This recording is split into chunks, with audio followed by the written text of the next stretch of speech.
Hi there, this is Mina once again and welcome to RTT Videocast.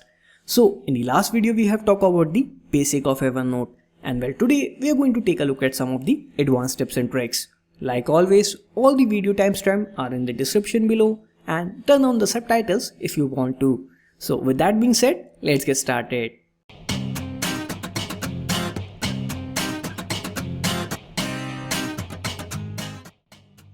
Number 1. Change your default formatting.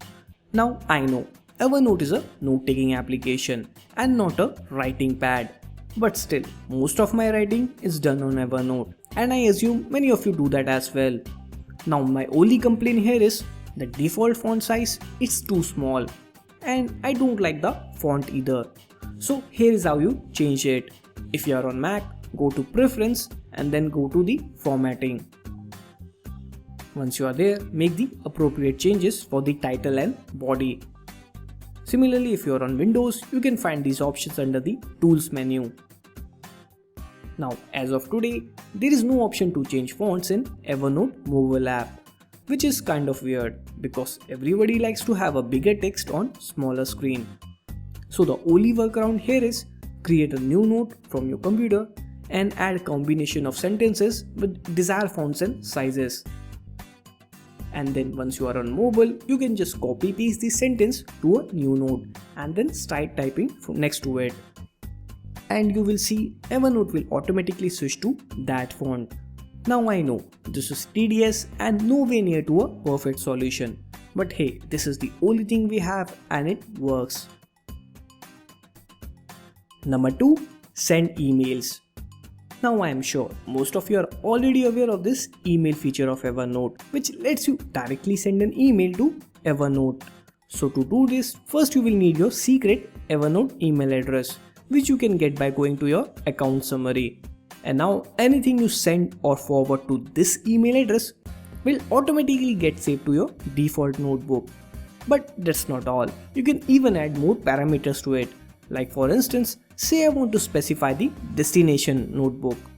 So you can do that by adding @ followed by the notebook name.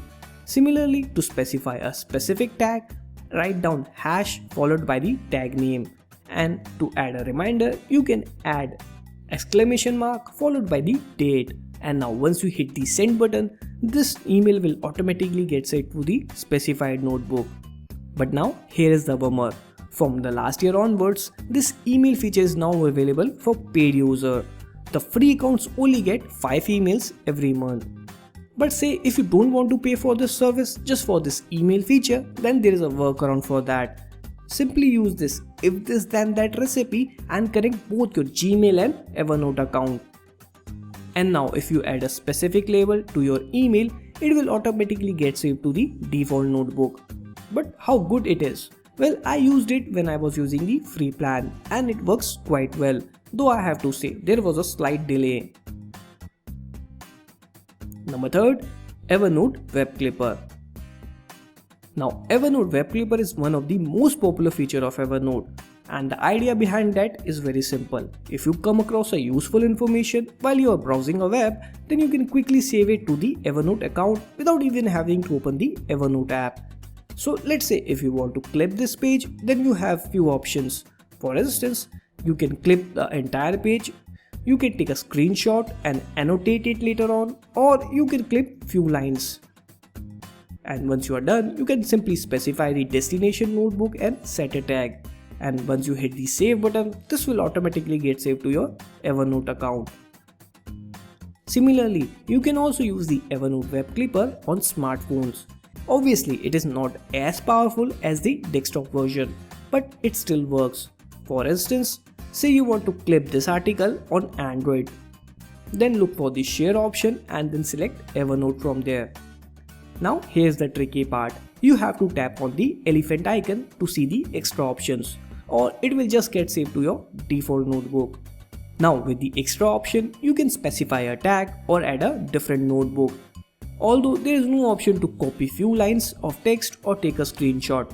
So if you want to do that, you will have to do that manually.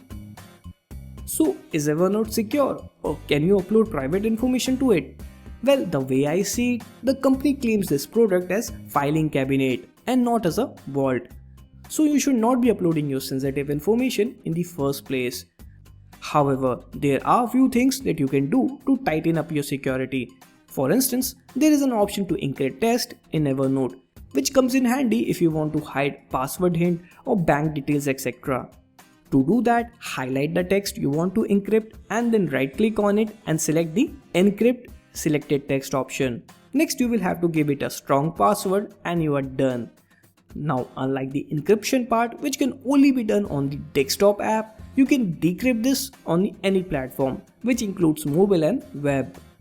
Now, this encryption only works for the text and there is no option to encrypt images, videos or any other files. So if you want to do that, you will have to first encrypt them using some other software like 7-Zip or something and then store it to your Evernote account. Or you can store them in a local notebook. Simply create a new notebook and drag and drop the files there. Now, anything that you put in this local storage will only be available to this particular device and will not get synced to the Evernote account. And finally, I highly recommend everyone to activate the two-factor authentication by going to your Evernote security settings. This way, even if there is a data breach and your login credentials are out, the hacker will still need a OTP that is sent to your registered mobile address. And guess what? It also works with Google Authenticator or Authy, so it won't be a pain to enter the password all the time. Number 5. Backup Evernote. Evernote is a strong company with millions of active users, but still we have seen them struggling financially in the last year. Now, I am not saying that the company is going to shut down or anything, but why take the risk? And especially considering how much data we store on Evernote, you should take the periodic backup. So to do that, go to File and then Export Note.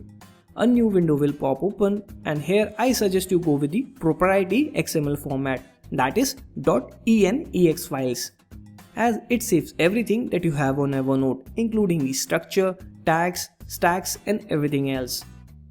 And then store that file to your cloud storage like Google Drive or Dropbox. Now, if you have been keeping up with the news, then you may know that Microsoft OneNote, which is the biggest Evernote competitor, has also improved a lot in the past 1 year. For instance, it is now completely free and has some good Evernote premium feature in the free version. So it won't hurt if you try it for a while or at least use it as a backup. And now here's the funny thing. Just a week ago, Microsoft has also introduced a new software that can import all the notes from Evernote to the OneNote account, including the text and everything. Though it still has some glitches and only works for the Windows client, but I highly suggest you give it a try. Well, this is all for now. Like always, give this video a thumbs up if you find it useful or thumbs down if you haven't. Also, if you face any problem or a doubt, then let me know in the comment section below and subscribe to this channel to see more videos on tech tips and tricks for better life. So this is Mrinal signing off and like always, thanks for watching.